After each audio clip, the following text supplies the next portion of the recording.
but in the process of recovery and response in general. We've worked very, very well together, and to let you guys know, there's not a lot of daylight in our love for this city and our love for trying to move this city forward in a very constructive and positive way. So, and I also expect to have a robust a conversation with you guys, because I know everybody here is opinionated and has views.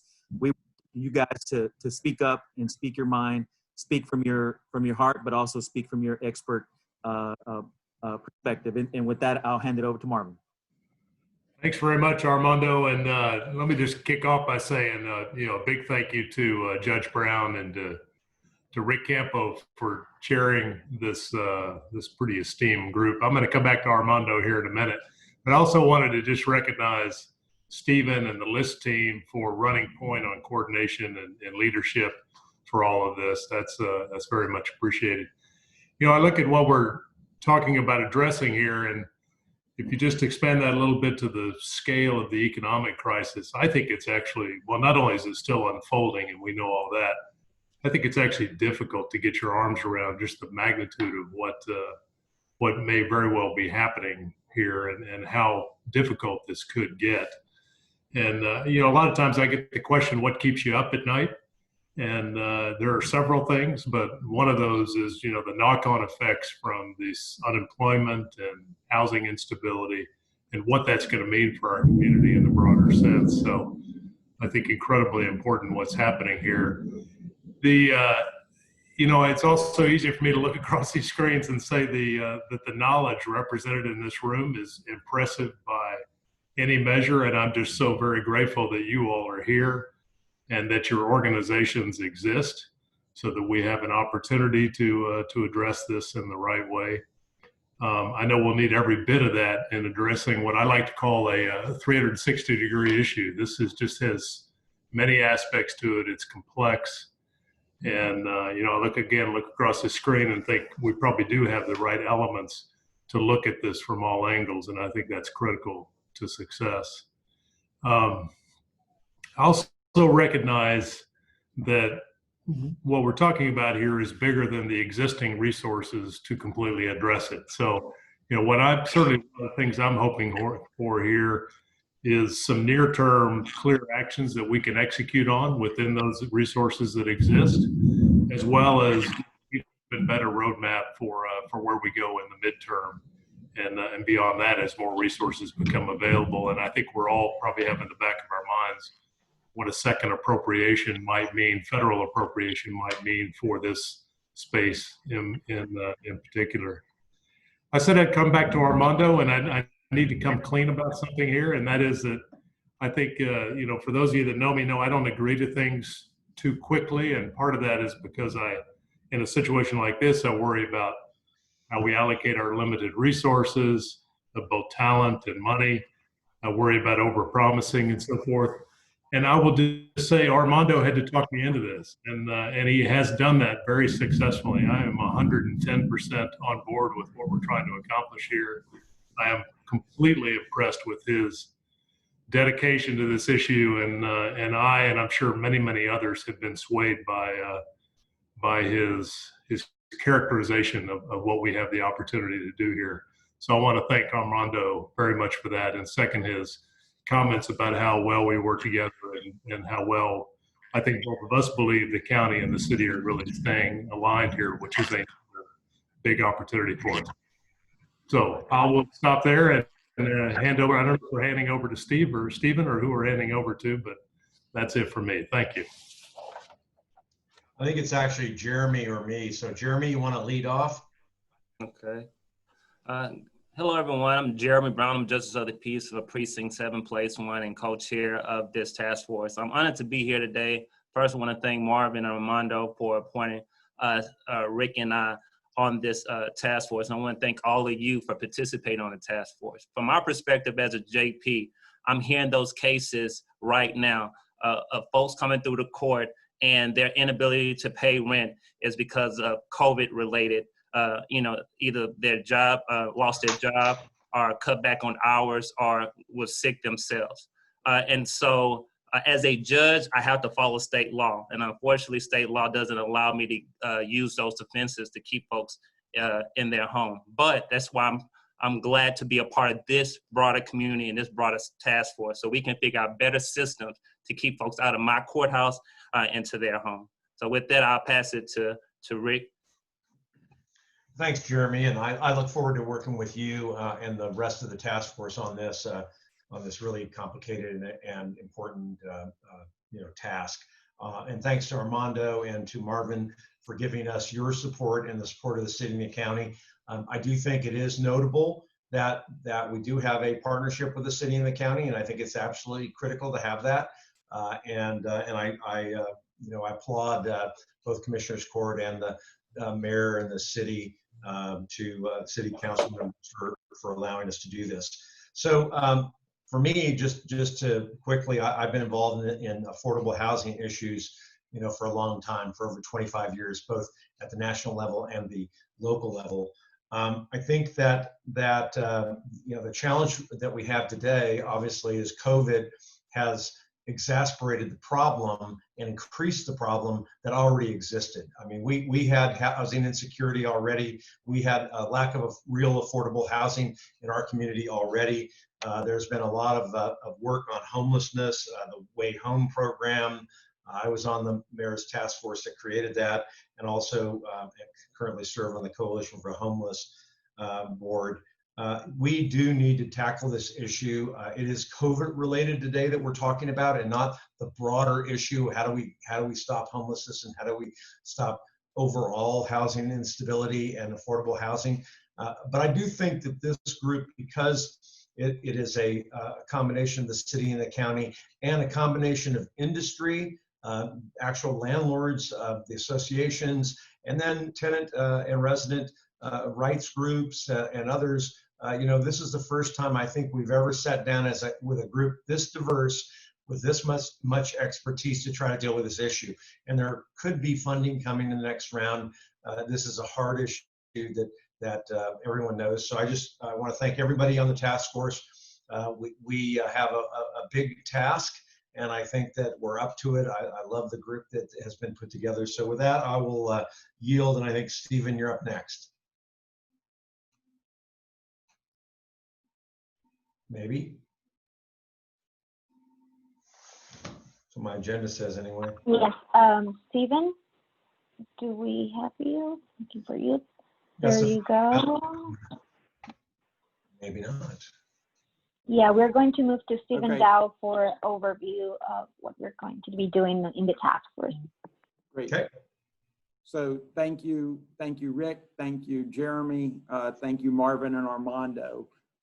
And as the recently relocated back to my hometown of Houston, and newly in the chair of the LISC, Executive Director LISC Houston is delighted to be supporting this task force's very important work.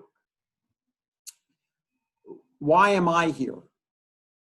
My own reason for being here began several years ago when the agency that I led in Tulsa began participating in a program that HUD operated, in which we were permitted to lease HUD foreclosed homes for $1 a year, in which we were going to house formerly homeless families and assist them in transitioning out of their homelessness. Nearly all of the homes that we were offered were located in North Tulsa, the heart of the African American community, not far away from the site at which the Tulsa Race Massacre had occurred in 1921. When I walked into those homes to inspect them, all of which were in deteriorating and disinvested neighborhoods, I often wondered about the story that had led to the outcome. What had happened to the families that had originally owned those homes? What had happened in their lives that caused them not to be able to make the mortgage payments such that they ended up being foreclosed upon and losing their home? what had happened to the neighborhood around them and all of the other houses, many of which were boarded up and vacant. We began to select families and assist them. And for many, they were able to get back on their feet with our support and eventually move out and improve their lives. I don't remember all of their stories. I do, though, vividly remember one particular family. And that was the first one that we decided we needed to evict. I remember the conversation in which I had to tell an African-American single mother of 3 children that she and her children were going to need to move out. I remember that feeling of a deep sense of failure, a failure that I personally and our agency had failed that family.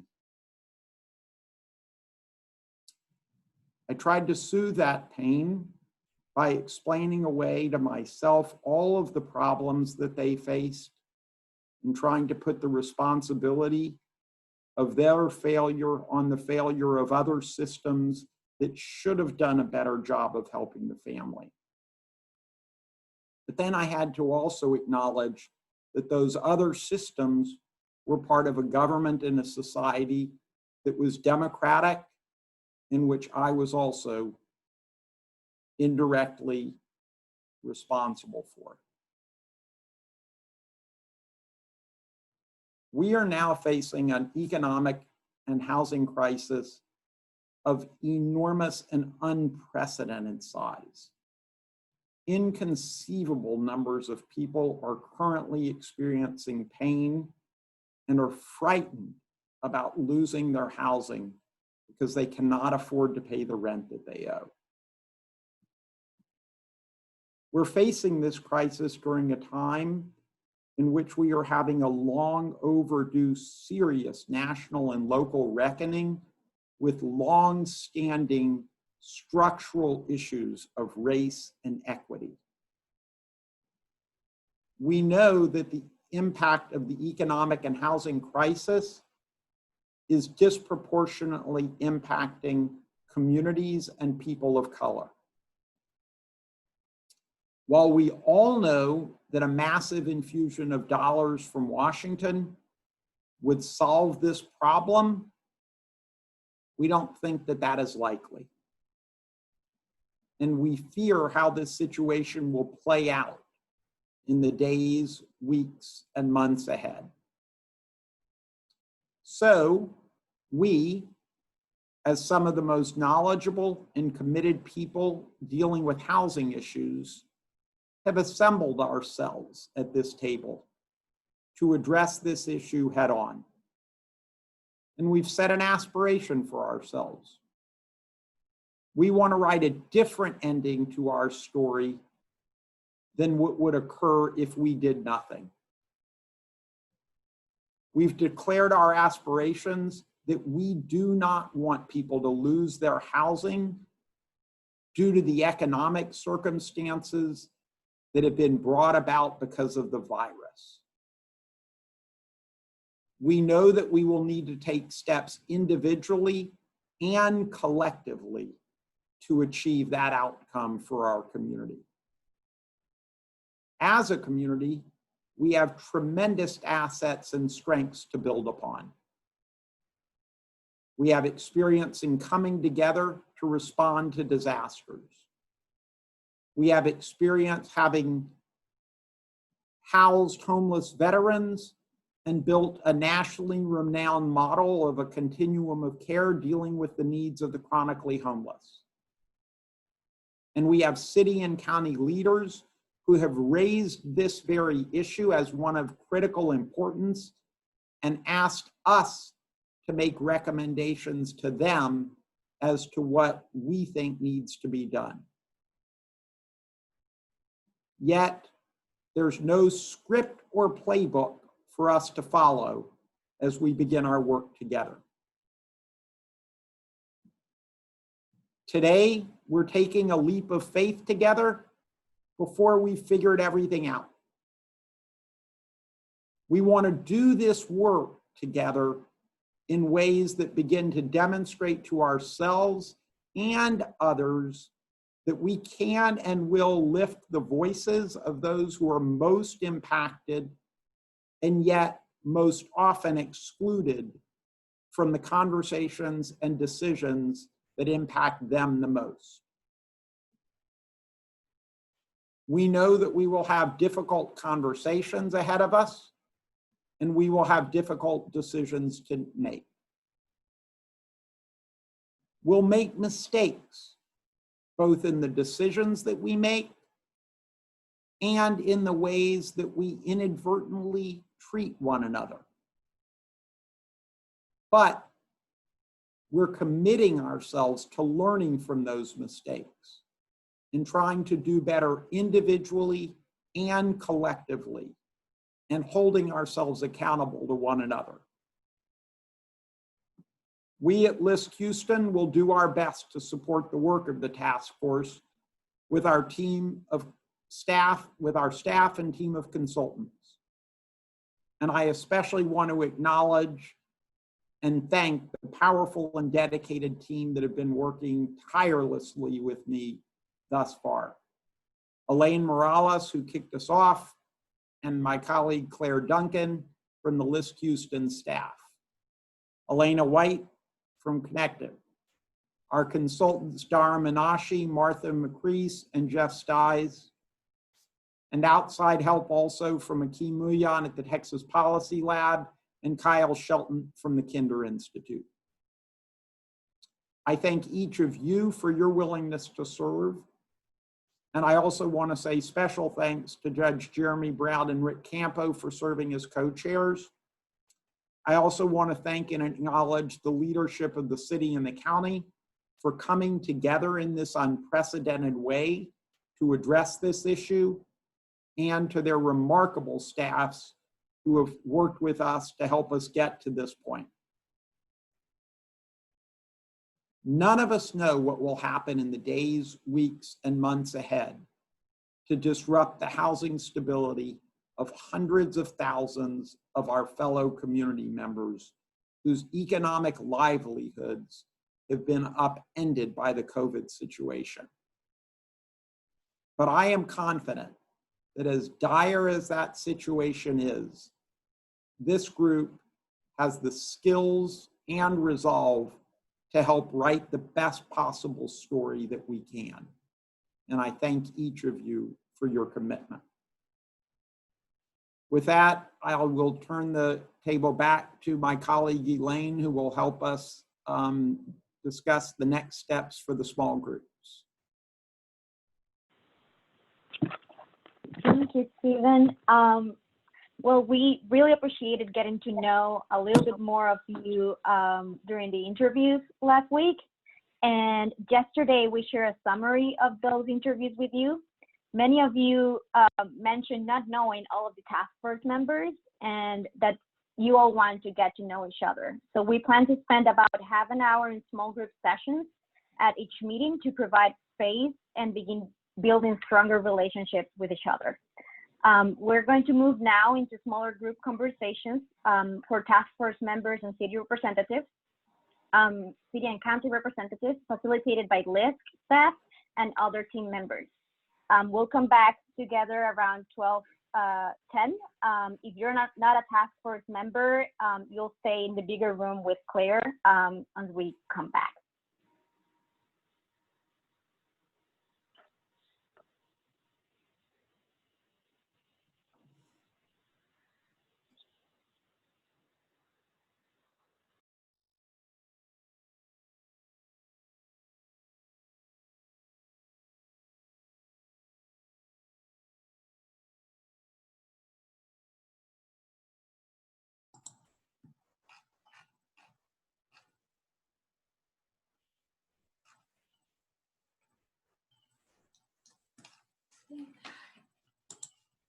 For those who are not task force members, give me a couple minutes to make sure everyone gets in the room, and then we can kind of go over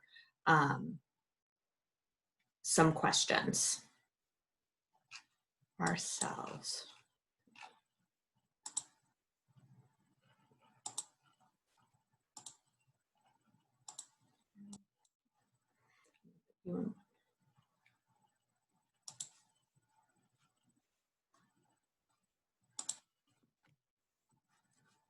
All righty.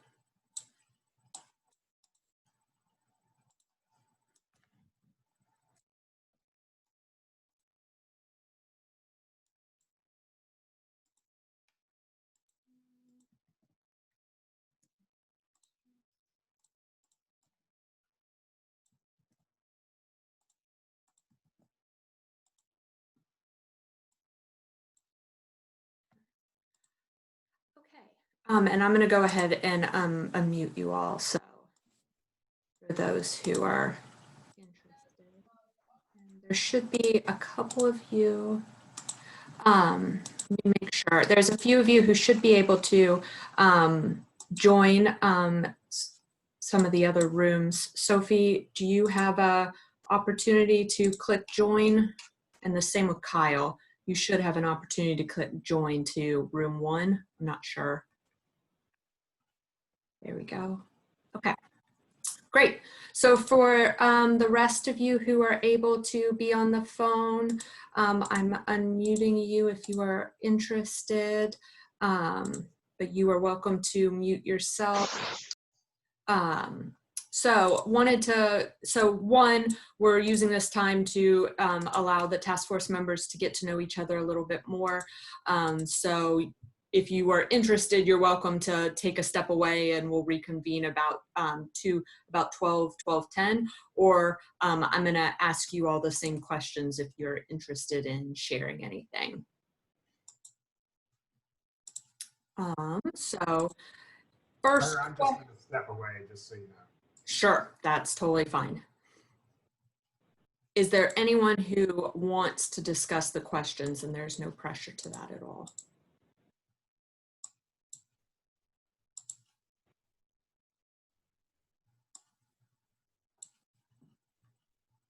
All right, well, so the questions are in the chat box. So if you kind of have any comments that you'd like to kind of highlight or talk about, you're welcome to share. Otherwise, we will loop back in about 30 minutes.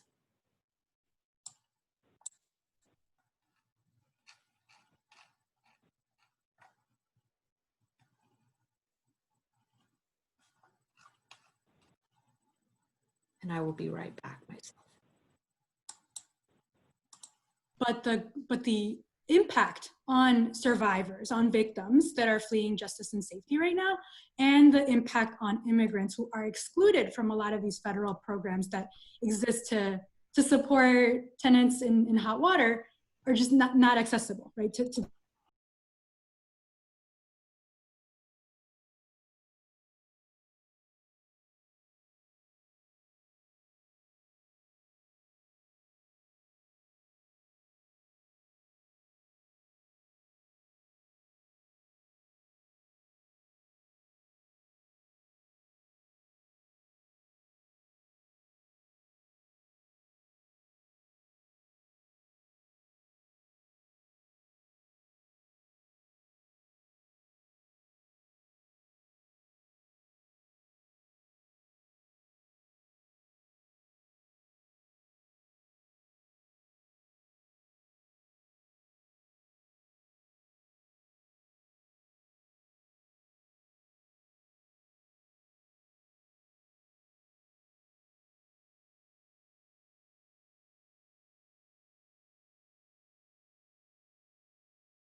Oh.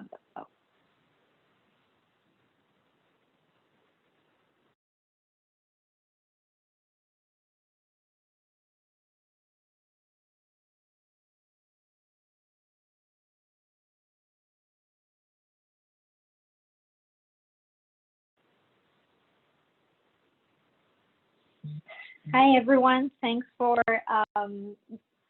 working in the working groups. Initially, I had said we were coming back at 12:10, but you know, we're trying to be at 30 minutes in the working groups. So if you did not complete the questions or you were in the midst of a conversation, we apologize. We're figuring out this technology piece, but I just want to say that if you did had something else to say or something you were craving to say, please share it with us. We do want to know, and we can share it back with your working group as well. Okay, so moving along, next, we do have two presentations that we are going to be exploring today. The first one will be about what the eviction process looks like currently. And then that will be coupled with a background on eviction data in Harris County. You're going to have an opportunity to share your questions after the presentation. So please use the raise your hand feature. You can see that by clicking on the participants list on the bottom right of that column, raise your hand, and then Claire is going to go through the people that want to ask a question and unmute you. If we don't get to you again, please document your question on the chat. We are keeping those and getting back to you all with answers. I'm going to check. I believe we are going to do both presentations first and questions after the two presentations. So we'll leave discussion at the end. I'm going to let now Howard and Dana to head the presentation. Thank you. Thanks, Elaine. Okay, can everyone hear me? Hopefully you can. Thanks, Elaine. And I think Claire is the one advancing the slides, correct? Yes, okay, I see Elena saying, and Dana, I can't see you, but you're there somewhere in my computer. Dana, are you unmuted?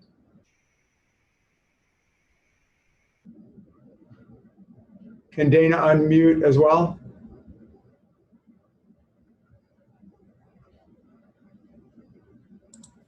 So Dana, I should be able to unmute from her end. We'll need her to unmute from her side, and then she should be available to unmute. Okay.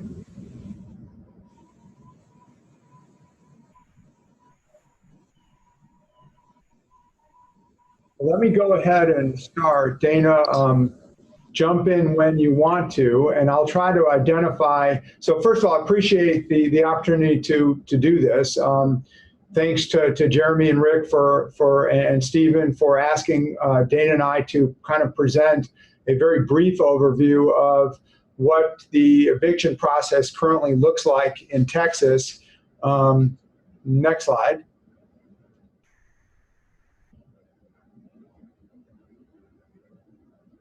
A little disclaimer here, obviously no legal advice, nothing's confidential here. I think we're probably being recorded.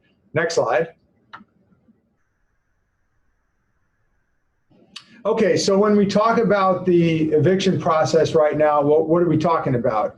We have to consider a bunch of different things. First of all, the CARES Act, which I'm gonna kind of think everybody knows what I'm talking about, but I'll go over it anyway briefly. And certainly in the question and answer part, we're happy to answer any questions you have. So we're going to talk about what the CARES Act is, the statewide special court evictions, if there's any local special eviction rules, the eviction process for a CARES property, and an eviction process for a non-CARES property. Next slide.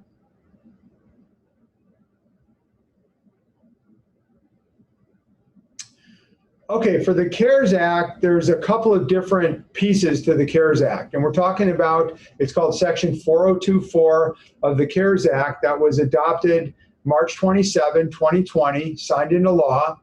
And it covers a few different things, a few different restrictions.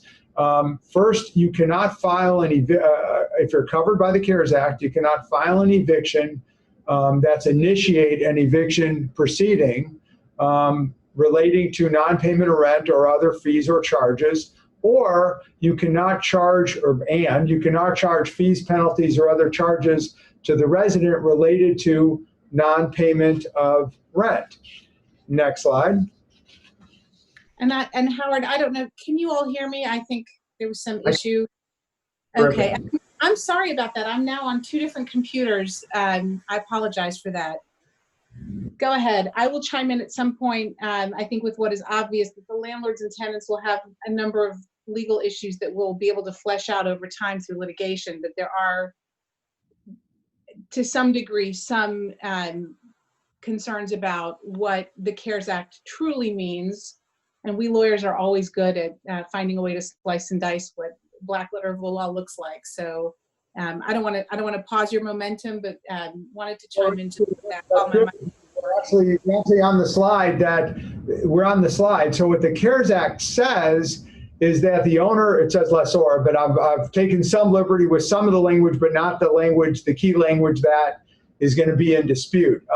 So the owner of a covered dwelling may not require the resident to vacate the covered dwelling unit before giving a 30-day notice to vacate, or may not issue a notice to vacate until the expiration of the 120-day moratorium period. So the moratorium period is from March 27th for 120 days, which we calculate to be about July 24th, which is a Friday, so July 25th, 6th, 7th would be the Monday when you're going to see 30-day notices to vacate come out. But I ask you, if they're looking at this slide, is a notice to vacate requirement for non-payment of rent cases or for all cases? Dana?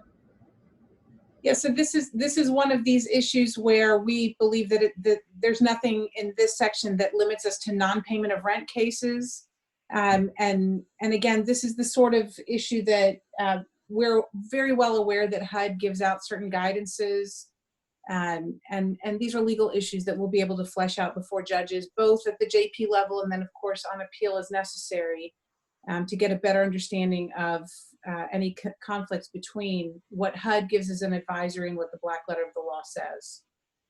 I think the point we're both trying to make is this was put together in about an hour and a half, not the slide presentation, the CARES Act. And there's some issues with respect to the language and the interpretation.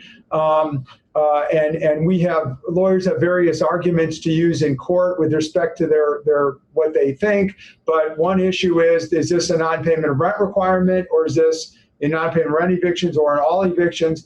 The other thing looking at this slide is, when does the 30-day notice to vacate requirement expire? And there is no date on when it expires, so that's another issue. We have our view, Dana, and I'm on mostly the landlord side, Dana's mostly on the tenant side, which makes this more exciting. But Dana, weigh in on that.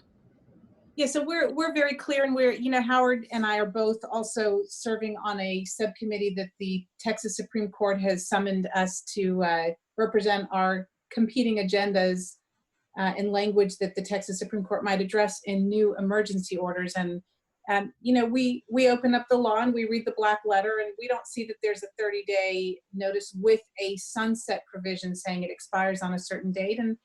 And again, in an effort not to litigate this through the Housing Stability Task Force Steering Committee, but these are certainly issues that we recognize from the tenant's perspective are interests that the landlords have in competition with us. And so to the extent that our goal as tenant advocates is to help people stay in their homes as long as the law provides for it, that is part of our clear agenda, is to make sure that the law is deciphered that way.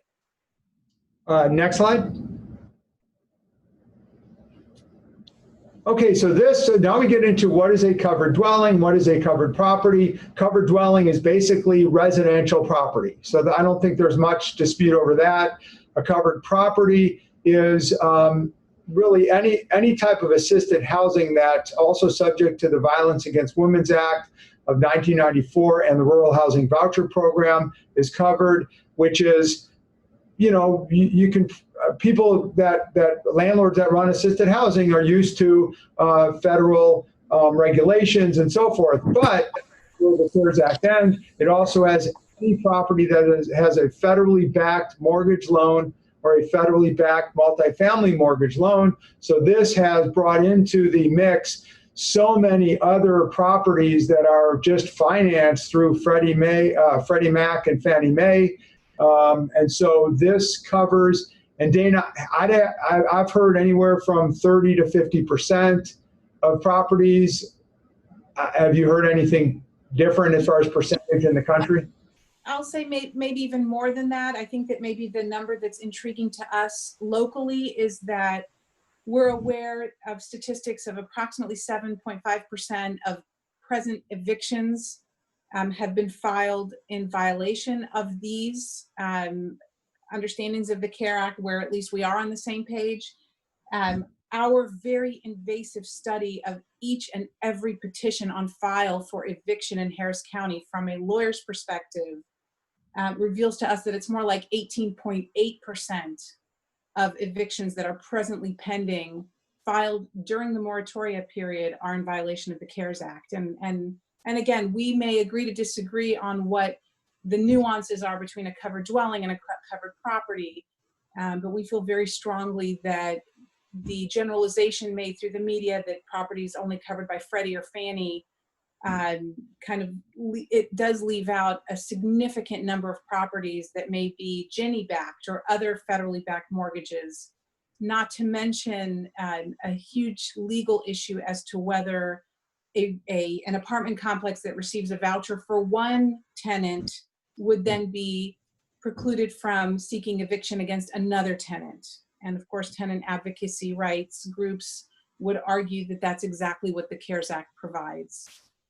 And so that's another point of difference between the landlord folks and the tenant folks is if you have a Section 8 unit and you are not otherwise covered by the CARES Act and you're trying to evict a market rate unit at the same property for non-payment of rent, does the CARES Act apply?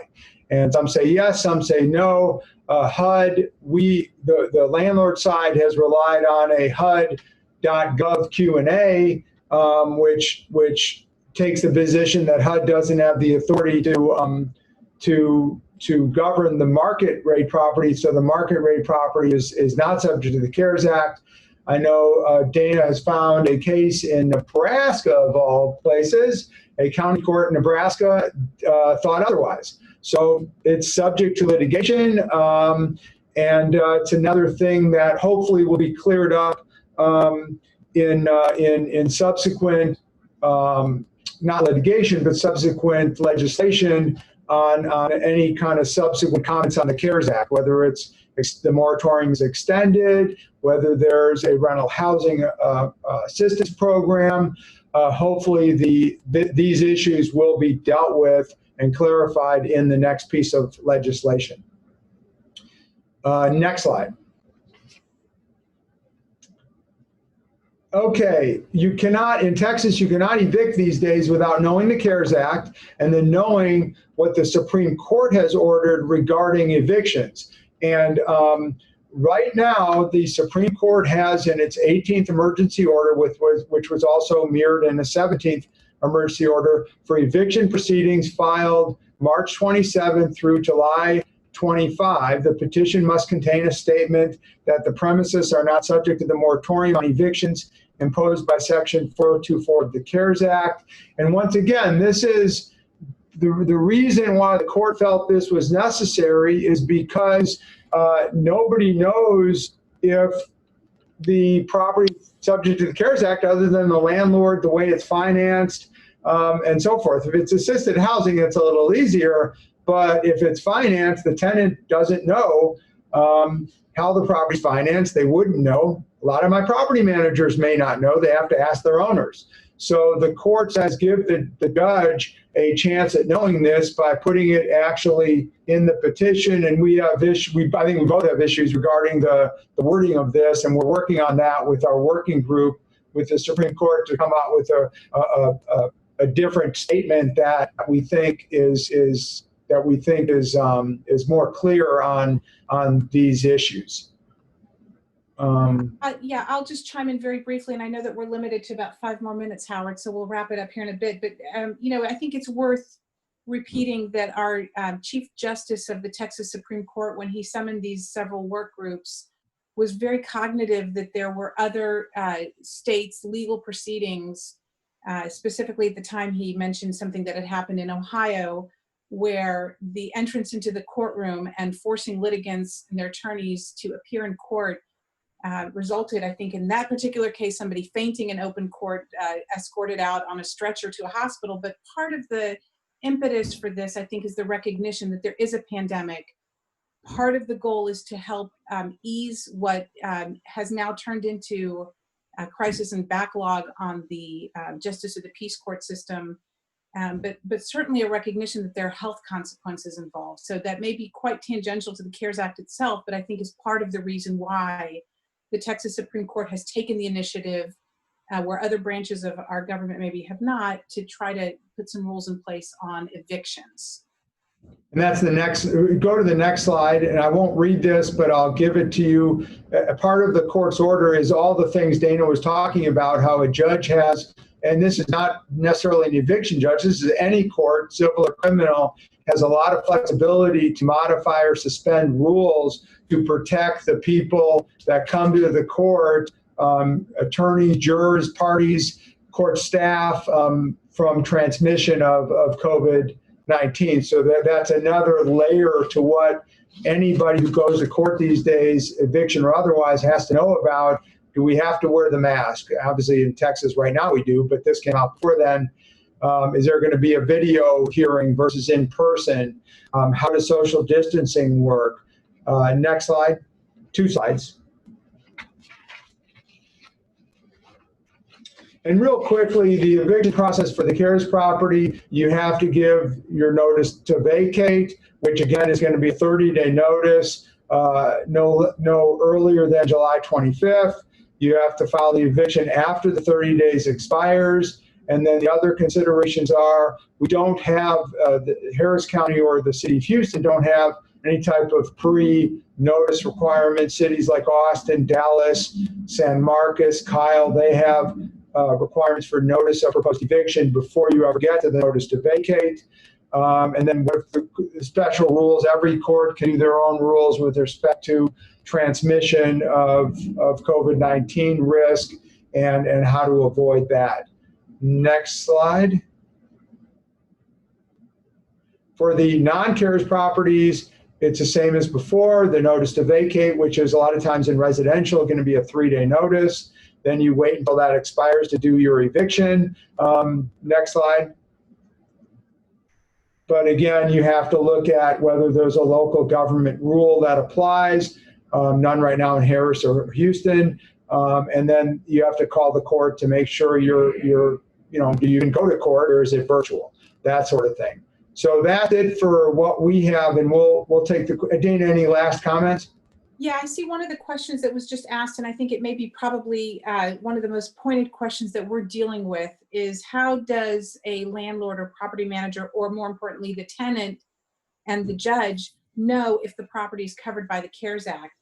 I will tell you that it's complicated, and I hate to say that because I cringe at the number of judges who don't know, property managers who don't know, or I'll say contentiously might not care enough to know, and certainly the tenants who are just so overwhelmed with every other aspect of the pandemic that forces them into this situation that they can't know. We do have a tool that we use within Lone Star Legal Aid to run every single property through a set of databases, and that is not just Freddie and Fannie, but it's a very comprehensive list of various databases, including voucher recipients throughout Harris County and City of Houston, to determine if a property is covered under the CARES Act, and as a result, whether the tenant is afforded protections under the CARES Act. Yeah, and I would say you have to know, as a landlord, you have to know if you're covered by the CARES Act, because it's not before you file, it's before you give a notice to vacate. And so that's one of the first questions we have to ask our clients is, are we covered by the CARES Act? And if we don't know, we need to find out. Okay. Thank you to Howard and Dana. We are going to move to the second presentation. Please keep your questions and raise your hand if you have questions. After we're going to go back to the questions after Jeff presents.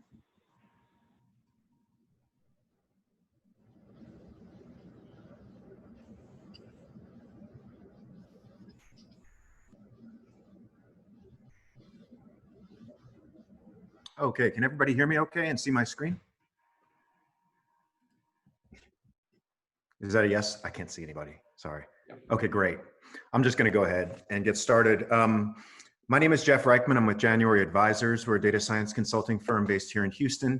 I'm very excited to be a member on this task force. I'm very passionate about evictions. And we do a lot of work related to evictions and data surrounding evictions. If there's two things that I want you to take away from this presentation, the first is that this is a very big problem and growing.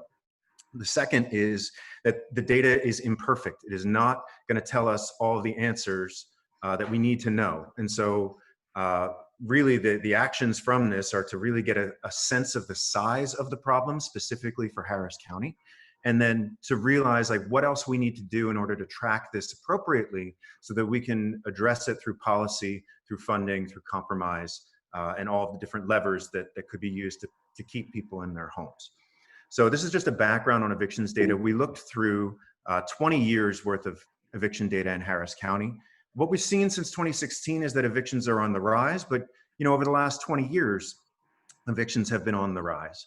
And evictions are typically, as a lot of you already know, a symptom of an underlying economic problem.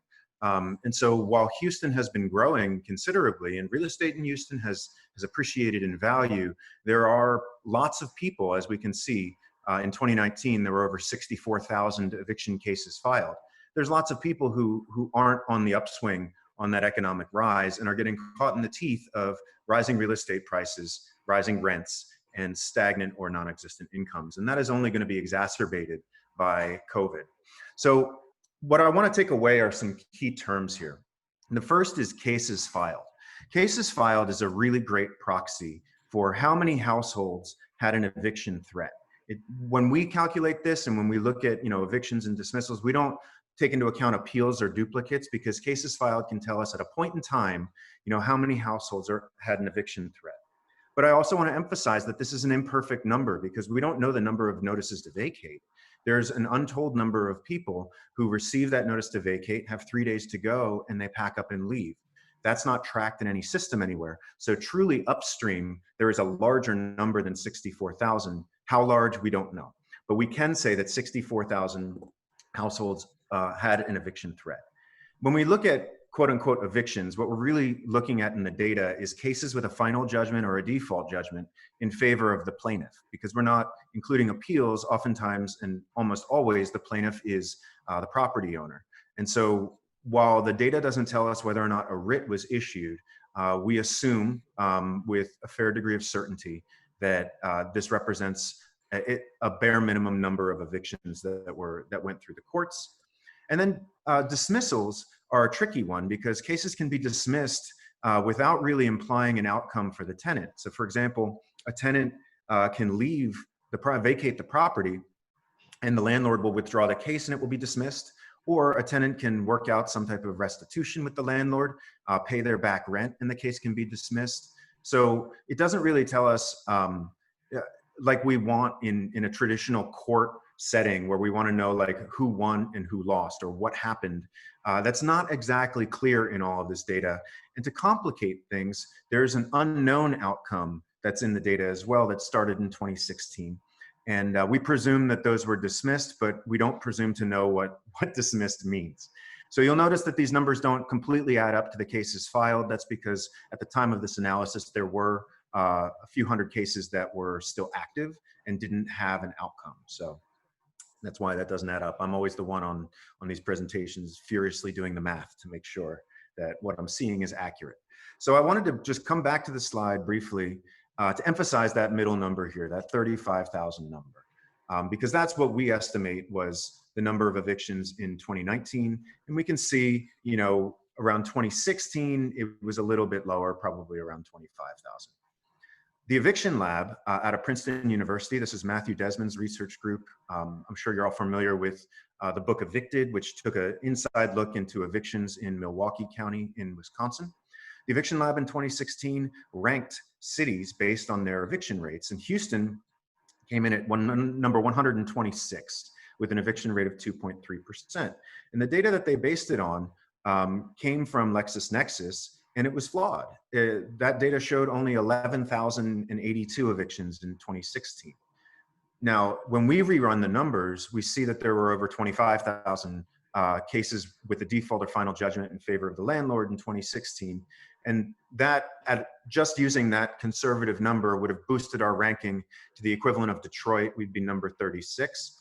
And I think more alarming, and perhaps to size this problem appropriately, is just the number of households under threat or experiencing eviction in Harris County is second only to New York City. So just in terms of total volume, we have a lot of people who experience this.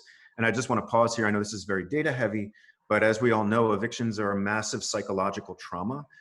It increases the burden on the social safety net. A housing crisis means an economic crisis. It also potentially means an education or a food crisis if there are children. There is an enormous stress on the social safety net and an enormous psychological damage when one loses their home. If we take a harm reduction approach to evictions, and I know that borrowing a term from substance abuse, but investing in keeping people in their homes does have that middle ground line to walk of being good business for people who have business interests in housing and moral and ethical responsibilities that we have as a community to the massive number of people who are going to face eviction and trying to reduce their harm as much as possible.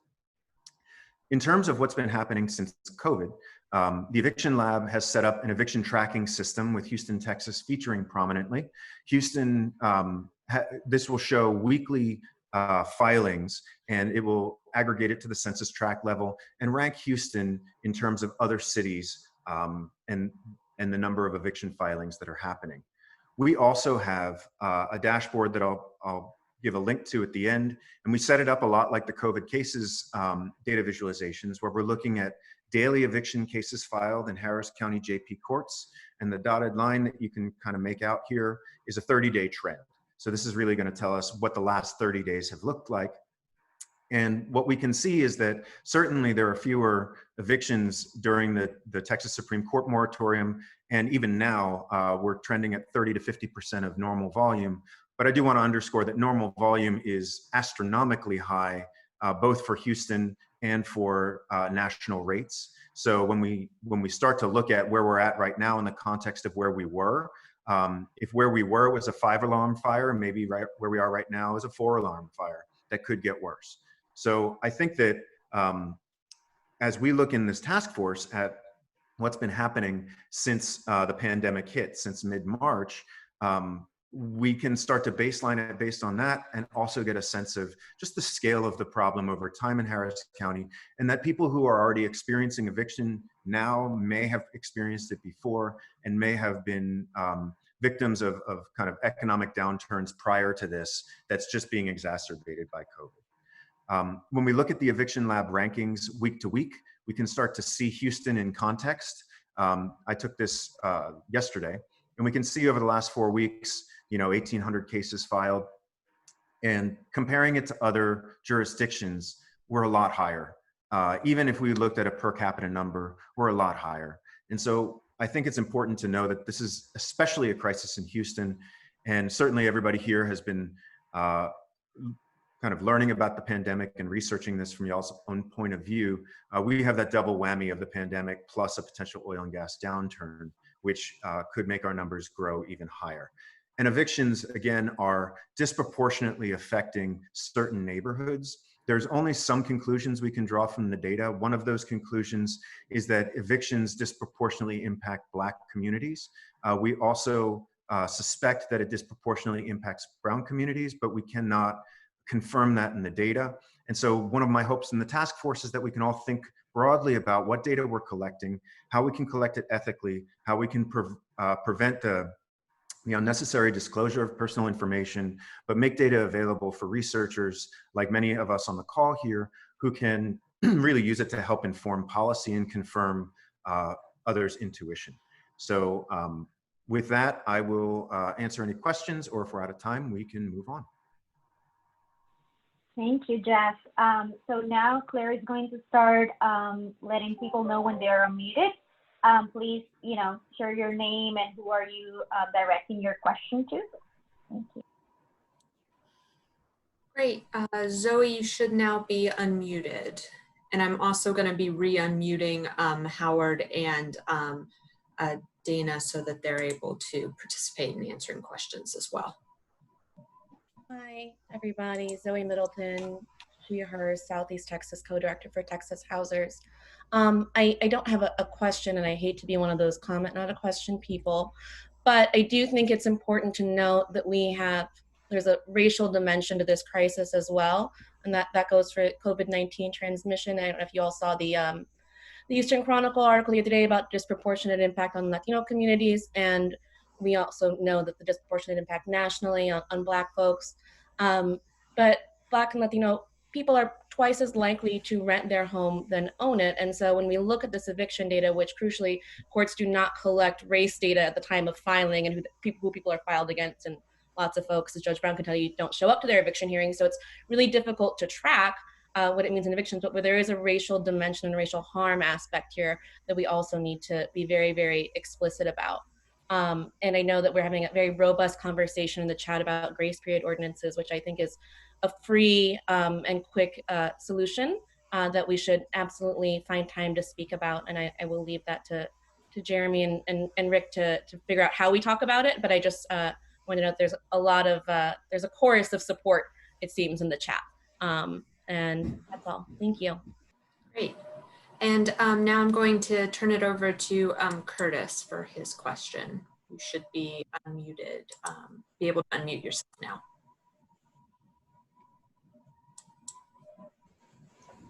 Thank you. This goes to Jeff in terms of the data that you've begun to collect and the use of visualization. And Zoe's question kind of is a good example of how one might address it.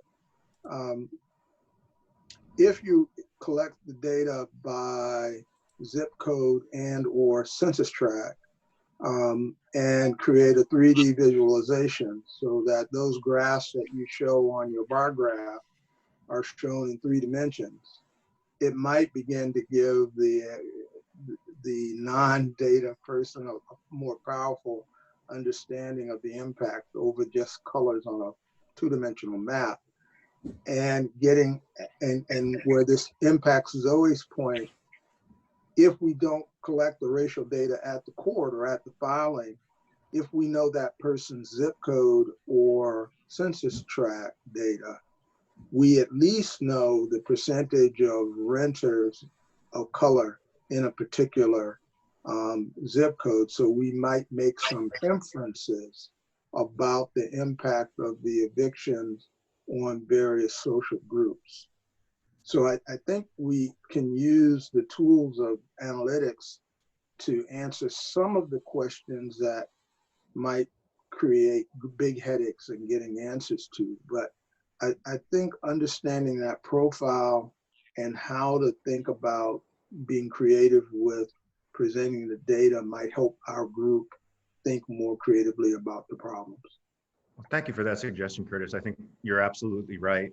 On the census tract point, that data is available in weekly aggregates from the eviction tracking system from the Eviction Lab. So we help them prepare that data and do cross-reference it with census tracts, which is imperfect, but because Houston is highly segregated, it does give us a good inference into, you know, a good insight into potentially the race or ethnicity of the defendant. Right now, the dashboard is aggregated to neighborhood levels, which also kind of serve as a shorthand when people are talking about what neighborhoods they're from. They often talk about the neighborhood name versus the zip code, but I think you're right that all of these angles are worth investigation. I chose to start with the neighborhood first because I wanted to work at a level of geography that was sufficiently private.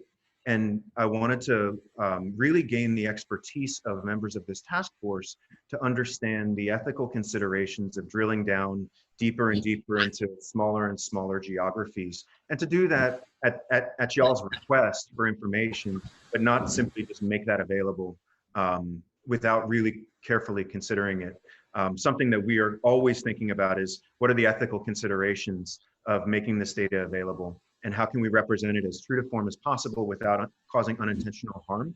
So I would seek y'all's guidance, and Curtis, thank you for your input on that. It's very helpful. Great, thank you. If you would like to kind of be unmuted to ask a question, remember you just need to raise your hand, and you can find that on the participants list in the bottom right-hand corner.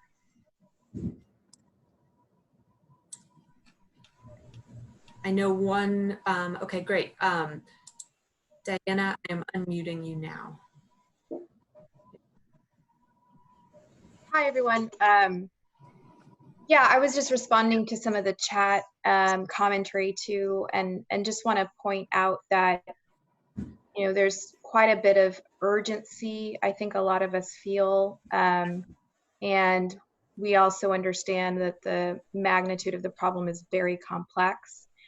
But I do think that we have to get clear on decision making and get clear how recommendations are moved forward, because of the urgency of now, and you know what the speaker spoke about in terms of policy and practices that are really going to be accelerating the potential magnitude of the problem in the near term. How do we bring solutions that kind of are Band-Aid fixes, but are maybe necessary Band-Aid fixes in the short term while we solve and kind of work on alternative solutions for the longer term or the medium term and the longer term. So I just want to raise that kind of question to determine how are we going to operate as a group. I think that's really important.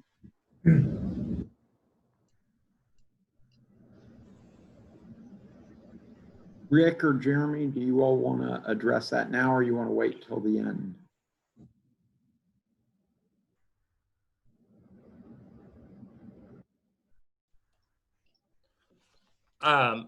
Diana, to your question, can you all hear me? Yep. Yeah, to your question, we'll address the full scale at the end, but as far as a task force recommendation, out of the 24 of us on it, so looking at the kind of a super majority, 2/3 majority in making those recommendations.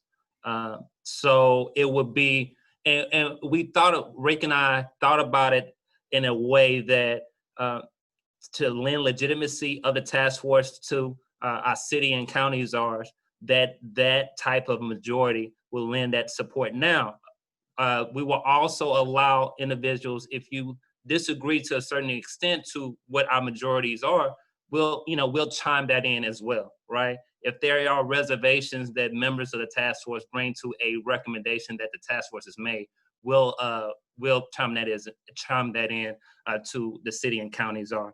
Because the most important thing for us is to give the full range of information to the city and county.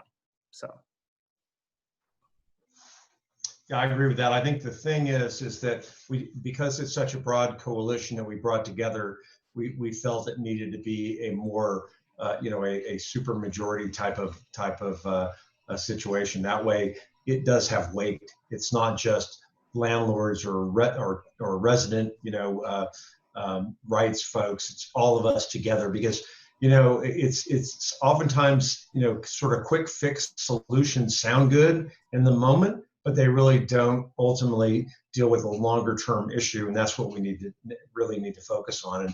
And I think we all have the same objective, which is flattening the curve, trying to help people. But at the end of the day, if somebody doesn't have money to pay their rent, right, and whether you have, I know there's been a lot of discussion on the chat about short-term grace periods and stuff like that, and having had discussions with the mayor and others about this, the issue is so if you give somebody another month, yet they still have the liability issue, you still have the liability issue, and you still have the problem. So the question for us is, yeah, that might be a short-term solution, but we need a longer-term. How do we, protect as many people as we can, and where do we find the money to do that? And to me, that's the broader discussion. But I think it's going to be interesting with trying to organize and coordinate all of this in this virtual environment. But we'll do the best we can, to that regard. And Stephen, you might want to chime in as well.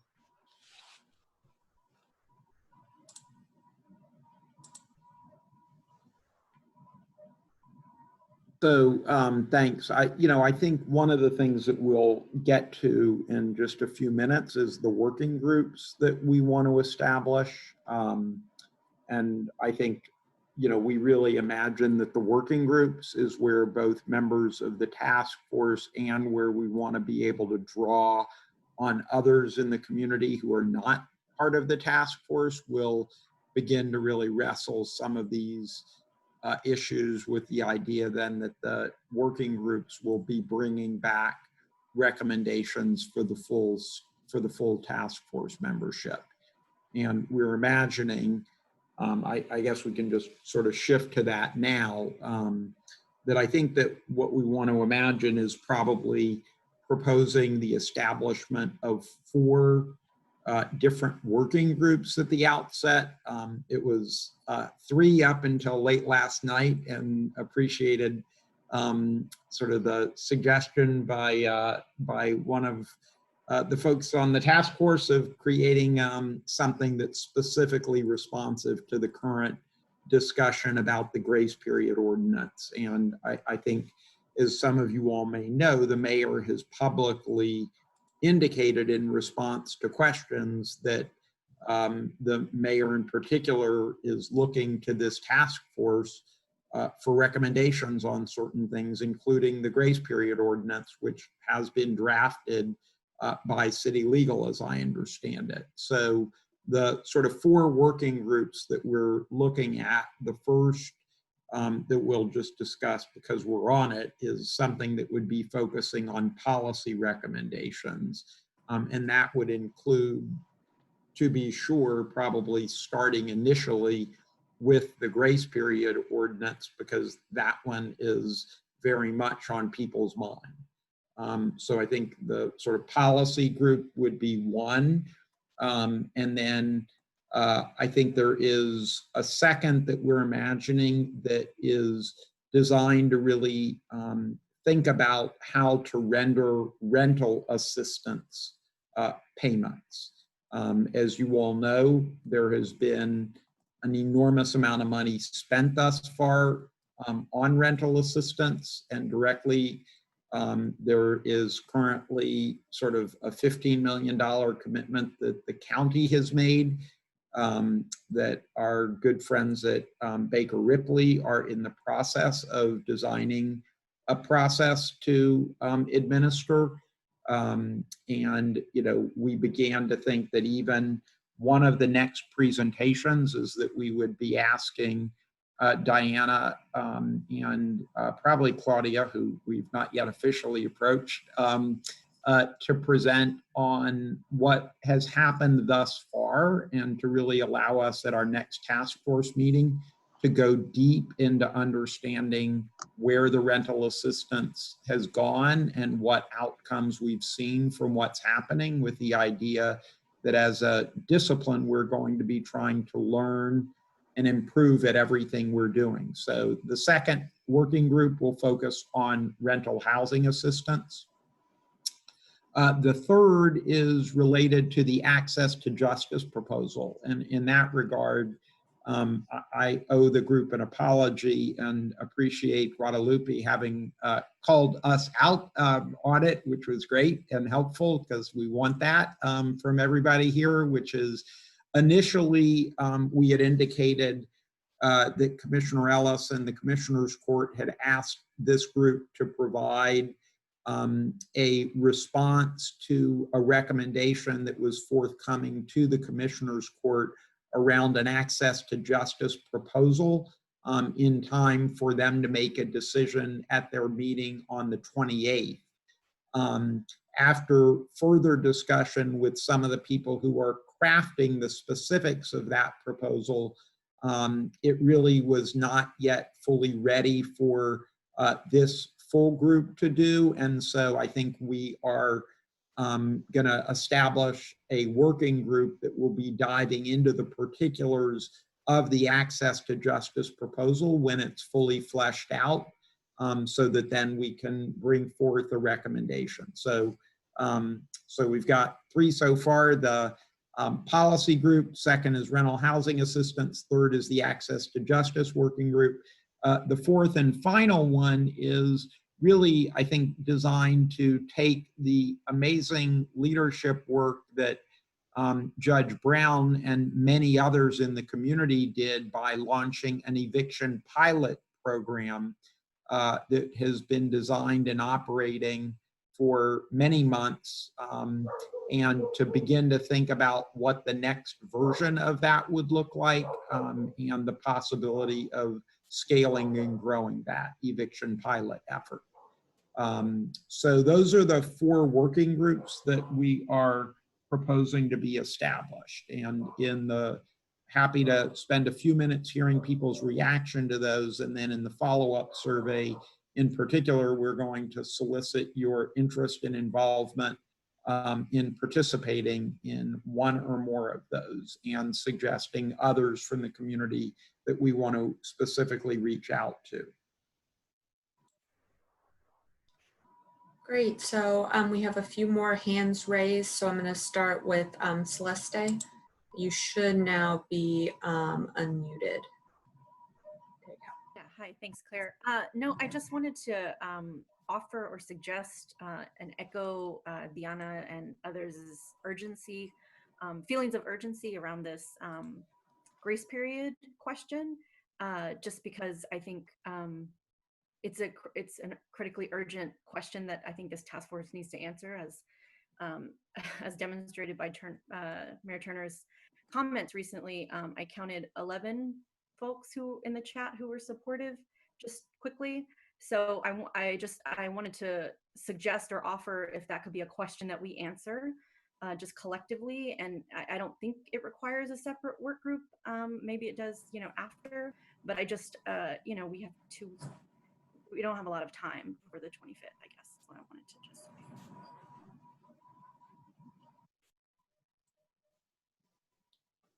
Great. I'm going to go now to Chriselle. Hi.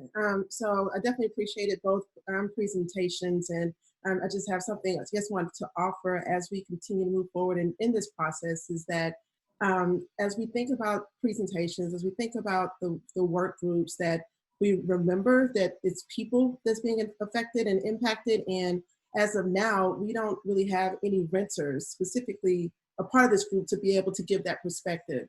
So I just wanted to, offer up and make a suggestion that as we move forward and as these work groups are being developed, that we make an effort, and I'm not sure exactly, who would take the lead on that, but to humanize each of these, because there's a person and people that are, really in need of this ordinance, but actually getting feedback from them when it comes to access to justice, when it comes to rental housing assistance, and also the eviction pilot. I think it's really important to ground this in real people's experiences, and understanding that the data and the legal perspective just kind of, it anchors it, but this is what's happening every day, and we need to remember that and center that. Great. I'm unmuting Donna. So I'm especially grateful to be part of this Housing Stability Task Force, especially in light of the fact that Lone Star Legal Aid has opened a new right to counsel pilot program within our ranks. I'm the managing attorney of that right to counsel on eviction cases. We have heard Commissioner Ellis say that there's an urgent need for a right to counsel and access to justice. We have not delayed in any way. Our feet are hitting the ground running, so to speak. I find that the message of urgency is understated, and I think that the message of touching on real people's experience is also understated. We can't focus enough light on that, and I think that to the extent that Lone Star Legal Aid has demonstrated its commitment to providing right to counsel in eviction cases, we are starting on a very small scale. We're very grateful for the input that we have from JP Jeremy Brown, but I'm really looking forward to implementing the ideas from at least 2, if not all 4 of these working groups into the efforts that Lone Star has made, with hopes that with appropriate funding, we will be able to scale that to a basis that will cover the entire county and city and be an excellent kind of role model for the rest of the state. Great. I'm going to turn it next to Guadalupe. You should be able to unmute now. Great. I think just thinking of the 4 groups, the working groups, at some point, let's discuss or imagine how we're going to be communicating with each other, right? Like within the groups, because I think there's some stuff that's going to overlap or things that one group can inform the other group, right? Just ensuring that we're not like siloed. So just like ongoing communication, what are the processes that we can put in place as we continue to work? Great. And then I'm going to turn it to Alan. You should now be able to unmute yourself. Okay, thanks, Claire. Stephen, in talking about the policy recommendation working group, were you also thinking about including increasing the number of affordable housing units both in the city and the county as part of the scope of that policy recommendation working group?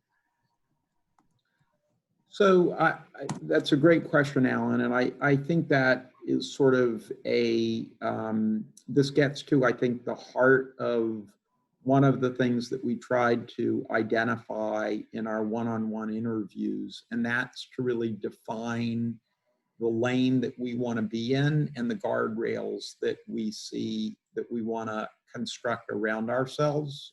As many of you all know, the Houston Housing Collaborative is really trying to develop a comprehensive plan to increasing the supply of affordable housing in the community. And I think we feel that that's rightfully the work of a separate group, and that we are specifically focusing on trying to stabilize people who were previously housed and at great risk of losing their housing because of the economic disruption. To be sure, I think we recognize that that group that is most likely at greatest risk of losing their housing and the place where we have the biggest risk that people fall into homelessness is because that group that was the lowest income group and housing cost burden, paying more than 50% of their income towards their housing costs, represents a very significant percentage of the at-risk population.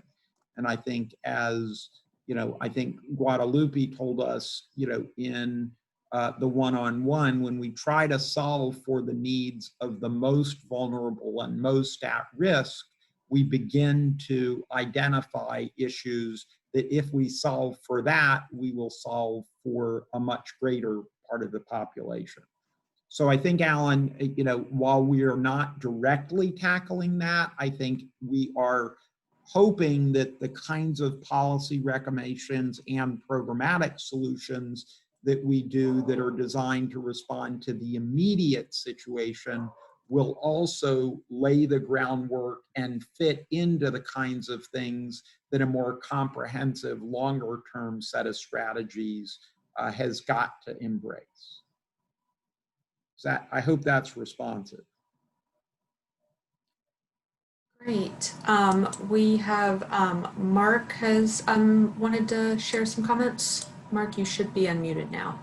Right. Well, and I'm not speaking for Alan, but I would say it was partially responsive because I was trying to figure out where systems work fits into this in terms of the working groups. And I heard echoes of that in what Guadalupe said and Alan, and in your response. There certainly is boundary setting and what's the lane, but things like communication, handoffs, one-stop shopping, I'm not sure where that fits into the structure of what's been laid out in terms of the groups. So let me be clear about one thing, which is, we've brainstormed about a lot of potential working groups. I think what we are suggesting right now is this is the initial group, and we imagine a dynamic process where we will have input from the task force as well as others, and set up working groups. I think we've got to be realistic, though, about how many things we can take on at one single time. And so even setting out these as the priority work groups are largely driven by the urgency of the now in terms of things that we know are very pressing immediately and which we feel right now as a team to support the work of the task force, we can realistically handle. So let me be clear that the initial group does not represent what I think is the future potential. This gets to this piece that we're going to be building this a certain amount as we're going.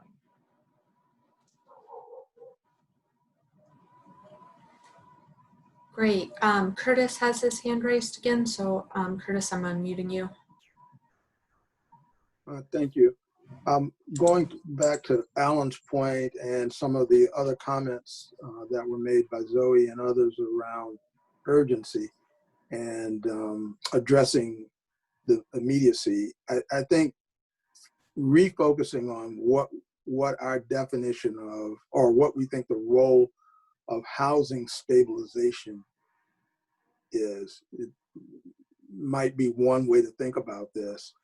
And to the extent that we think that there's an analogy in a triage function in an emergency room, that might be one model to think about it. And if we define stabilization as being comparable to an emergency room situation, then part of that would be to define what that handoff network would be and what the feedback and accountability loops would be to the handoff network. So if the thing is the patient is bleeding, stop the bleeding, but there is internal damage and some other things that need to be done, and that person needs to go to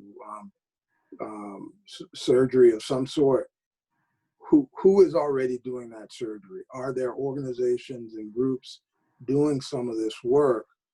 And can we rely on them to put our agenda items in some time frame that makes sense, that we can feel that it's accountably handled? That is where the complexity of this really begins to hit at it, because I think we all understand that this problem is a systemic problem. And unless we get at addressing the systemic problem, we'll just constantly be dealing with people bleeding in the streets and stopping the bleeding as our only activity. But I think if we view this in the context of a community network, then the question is who is addressing some of those issues that are more systemic. And if there's no one addressing those issues, then that it becomes a task that either we address or that we seek to promote others to address. So my thought about this is that clearly we have to deal with the immediacy and the urgency, and there have been a couple of tasks that I've mentioned, but doing that alone is not sufficient. Well, I think that that's a powerful note maybe to close on in terms of our sort of broad group. Just in terms of a couple of logistics before I hand it over to Rick and Jeremy to call us to a close. We're doing our best, obviously, to try to figure out what the right rhythm and frequency of this group is. I mean, a number of people asked, how often are we going to meet? What's the commitment you're asking for from us? And that's partially going to be a function of what each of us is willing to commit to and what we can adequately staff and support.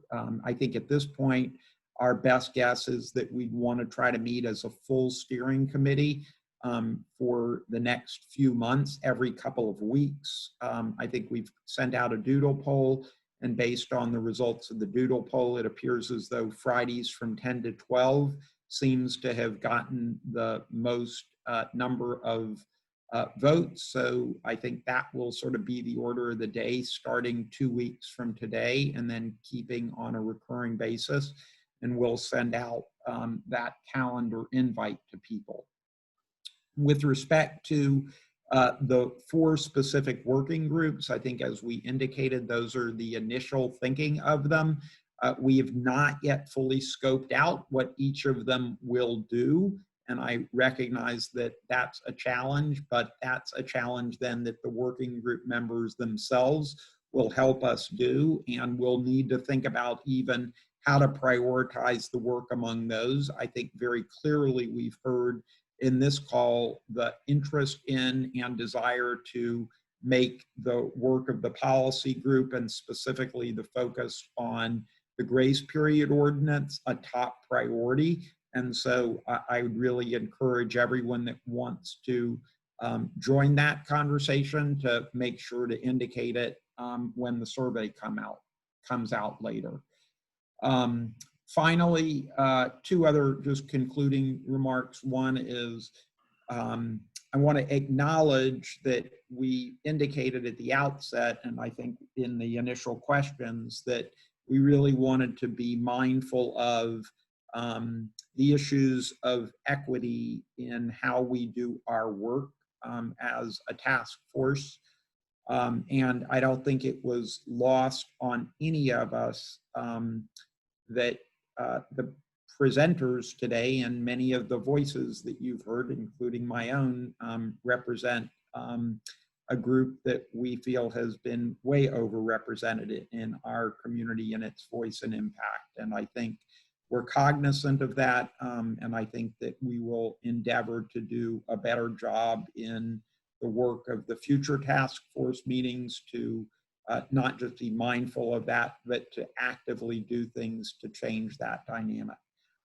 The last piece that I'll just say is that many of you indicated that you don't know others on the steering committee. And what we'd really like for you to commit yourselves to doing between now and the next meeting, and particularly those of you that don't sign up for one of the working groups that gets going earlier, is to reach out to one or more of your fellow task force members whom you don't know, and go on a socially distant walk, set up a Zoom coffee, but somehow begin to get to know one another. Because I think our feeling is that the very difficult conversations and decisions that we have in the days, weeks, and months ahead of us will be best able to do if we have built relationships between and amongst ourselves. So with that, I'll turn the floor back over to Rick and Jeremy to wrap us up.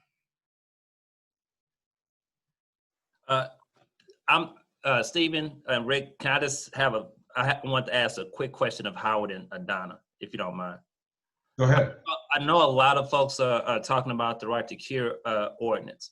From my perspective as a judge, I'm trying to figure out if Howard and Adana, if the city of Houston does a right to cure ordinance, what makes a landlord not go ahead? What if an ordinance will allow me to dismiss the case, knowing that we had an ordinance in place?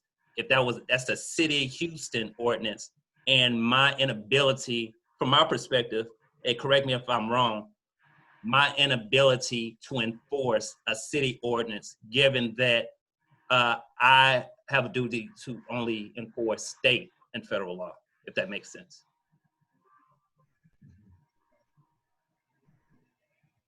I'm just throwing it. I don't know. Can we unmute Howard and Donna?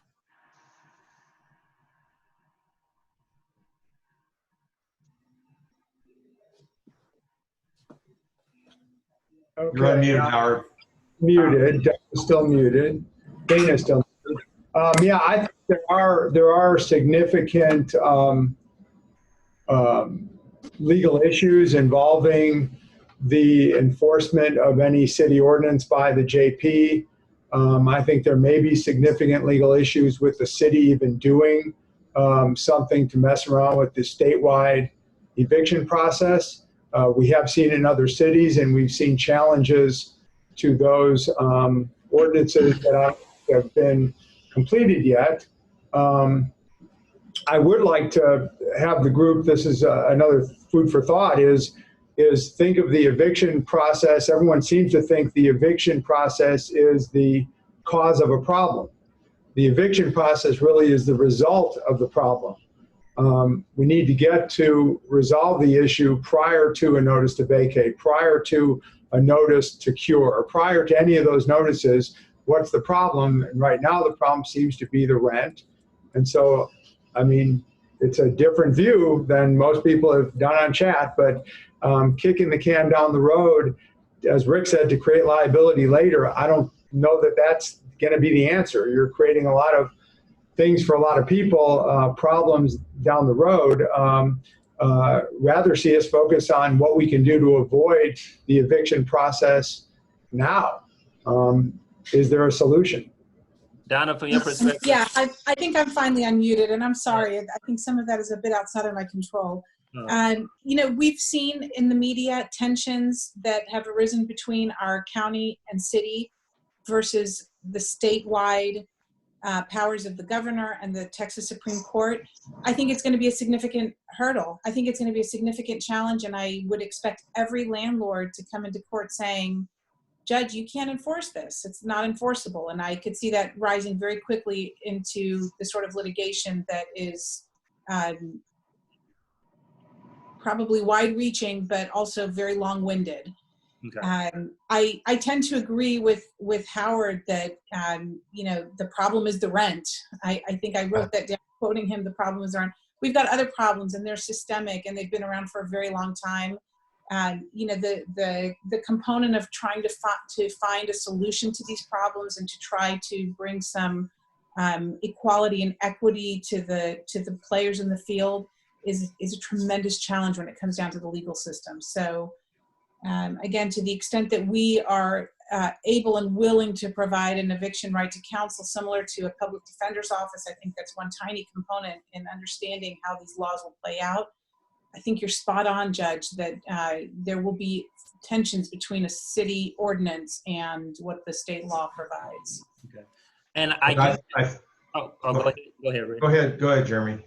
I use it as an example for those who, as we move forward with the policy recommendations, particularly with the a right to cure ordinance, if those folks can look at what the city of Dallas, city of Austin, the legal parameters of that, and looking so we can have a robust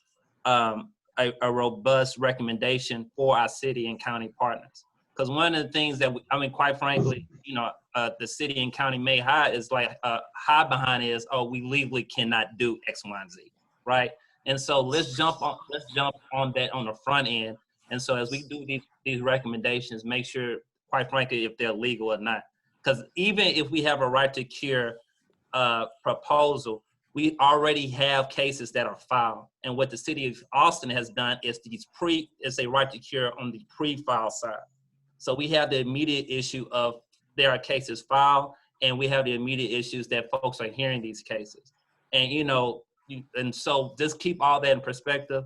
That being said, I want to thank everybody. Even with the right to cure, this highlights the overwhelming, the issues that we face and that we have to wrestle with. And so I want to keep everybody engaged on that. And if honestly, if folks see that we need to meet more than twice, once every 2 weeks, maybe every week, as we try to figure out these pressing issues, hey, I'm game for it as well. And so if that's something, and I'm sensing that right now. And so if we do meet on a weekly basis about these issues, my only ask is, as the working groups formulate who they are, kind of tease out all those other issues that may be pertaining to these recommendations, not on just a broad recommendation itself. So that's all I have. Great. Let me just close, because I know we're 6 minutes over, and I'm a real stickler for time, because I know how valuable your time is.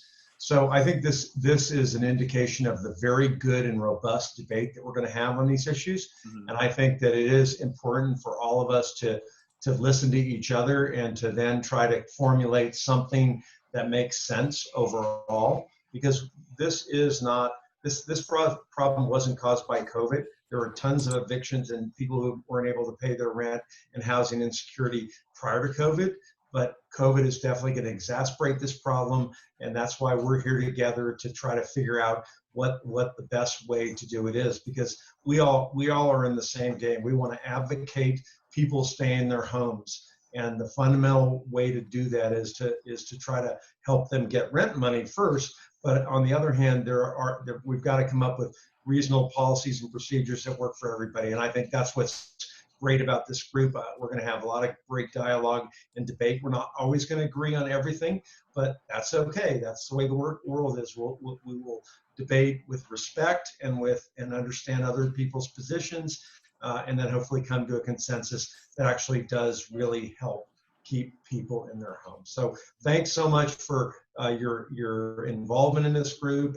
We will get the working groups are rolling reasonably fast. And I do agree with Stephen, reach out to others. I already have a couple of reach outs that I've sent on private chats to folks already to help me understand some of the areas that I don't understand. So thanks a lot and have a great weekend.